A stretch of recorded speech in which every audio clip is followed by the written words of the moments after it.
Good morning. Today we finish our 3 weeks of reading chapter 6 of the Gospel of John. Three weeks ago, as you may remember, Pastor Will led us through the miracle of the loaves and fishes, ending with Jesus' retreat to the mountains for some time alone. Pastor Will encouraged us all to take some time for ourselves this month, and I hope we all are. Last week, Deacon Lynn Mould-Haynes looked at the story of God's gift of manna to the wandering Israelites in light of the Gospel's assertion that Jesus is the new manna given to us all as the bread of life. And today we hear the end of the story as Jesus elaborates on how he is the bread of life. But what does the Gospel mean by capital L life in this chapter?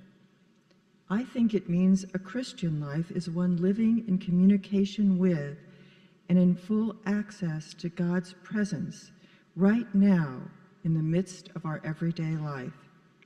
An everyday life that Jesus fully understood, participated in, and enjoyed. Jesus is not an ascetic in the New Testament. He's a man who enjoys good meals and wine. After all, his first miracle was turning water into wine at a wedding party. He's a person of close friendships with both men and women, and with people others traditionally did not see worthy of friendship. He understands the misery and the pain of illness, both physical and mental, and so he has compassion and heals. He understands that without our daily bread, we die. He is disgusted and angered by the hypocrisy of the ruling classes, by the sanctimoniousness of those who think they're better than others. It is meaningful that he only says he is the bread of life after he has actually fed the 5,000 loaves and fishes, because he understood they were physically hungry. His bread of life is something more.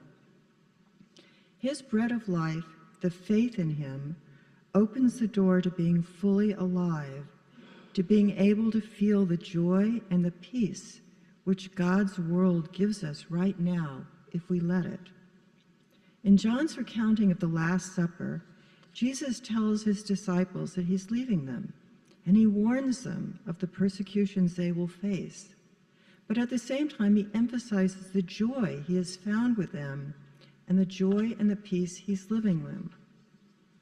Now, life can be and often is hard. I don't know about you, but I'm a worrier and a wannabe fixer. I see a problem, I have to find a solution. I'm used to feeling I have some measure of control over my life, no matter how illusory that control may be. The result, I suspect, of many years as a partner in a law firm in the city. I have taken care of children, parents, and now grandkids. There are days when the weight of all these responsibilities has seemed crushing, and when I wondered if I could find the energy and the willpower to keep on going. As I get older, I find there are more aches and pains, more friends facing serious illness or loss, and more anxiety about the state of the world my grandchildren will inherit. I feel worried, and I feel sad that my generation, which had such hopes for change, did not do a better job at so many things.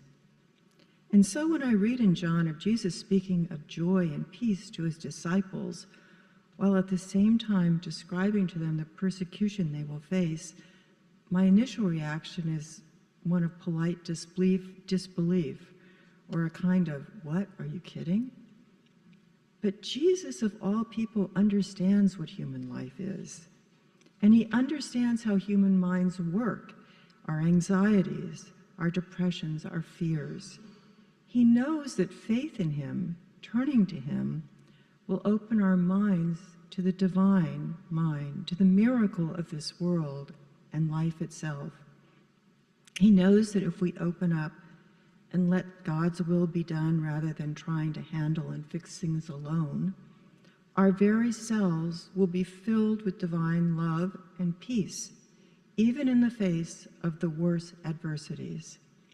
The worst may happen, but we will still be secure in God's love. John is not a gospel of detachment from life, but rather an affirmation that life will be abundant, even in the face of real trials, so long as we have faith.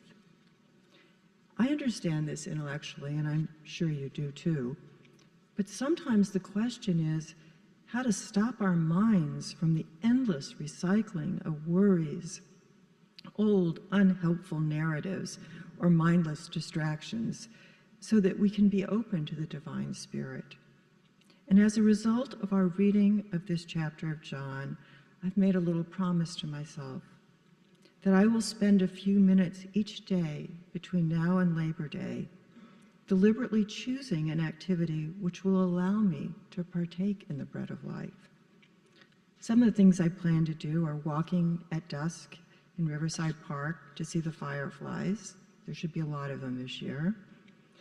I plan to stand in front of a painting and really look at it until it soaks into my bones, to listen to a piece of music not as background, but as the main event, to watch the night sky in the country and try to count the stars, to do some yoga, to meditate, to pray regularly, to write a note of gratitude and take time to feel that gratitude.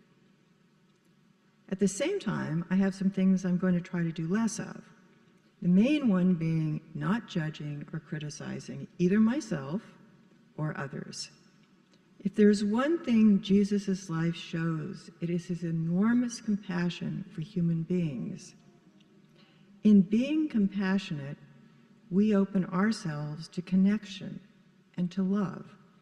So I will try to slow down and really see the people I pass on the street. Not so that I can, quote unquote, fix anything, but so that I can feel how they and I are part of a living universe of God's creation. I hope you too will find the time in these summer days to make yourself more open to God's world in your own way, and that in doing so you will be able to partake in the bread of life in abundance. In closing, I would like to read a poem by Emily Dickinson. In the past, some would have called it irreverent, but I think the author of the Gospel of John would disagree. Some keep the Sabbath going to church. I keep it staying at home, with a bobolink for a chorister and an orchard for a dome. Some keep the Sabbath in surplice. I just wear my wings. And instead of tolling the bell for church, our little sexton sings. God preaches, a notable clergyman, and the sermon is never long. So instead of getting to heaven at last, I'm going all along. Amen.